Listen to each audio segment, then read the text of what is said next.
কয়েকদিন ধরেই আমার ছেলে আমাকে বলতিছে, আম্মু আমাকে শিরিষ পিঠা বানিয়ে দেন।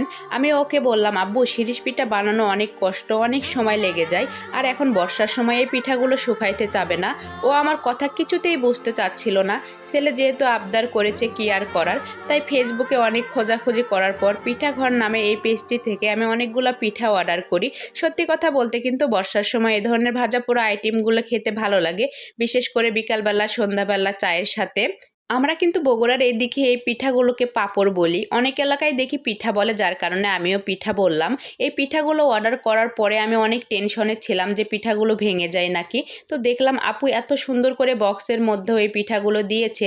একটা পিঠাও ভাঙেনি, সব কয়টার পিঠাই অনেক ভালো ছিল। আপুর পেজে কিন্তু আরো অনেক ধরনের পিঠার আইটেম আছে, নকশি পিঠা থেকে শুরু করে আরো অনেক ধরনের পিঠা। তার মধ্যে থেকে আমি এই 5 ধরনের পিঠা অর্ডার করেছিলাম। আপনাদের সুবিধার্থে আমি আপুর পেজটি অবশ্যই মেনশন করে দিব। আর আপুর ইমো হোয়াটসঅ্যাপ নাম্বারটাও অ্যাড করে দিব, আপনারা চাইলে আপুর পেজ থেকে পিঠাগুলো অর্ডার করে নিতে পারেন। এই পিঠাগুলো বাসায় নিয়ে আসার পর আমার ছেলে আর আমার ননদের মেয়ে অনেক খুশি হয়েছিল। বিশেষ করে পিচ্চিটা বারবার বলতেছিল, ওয়াও আম্মু অনেক সুন্দর পিঠা, আমি অনেক মজা করে খাবো।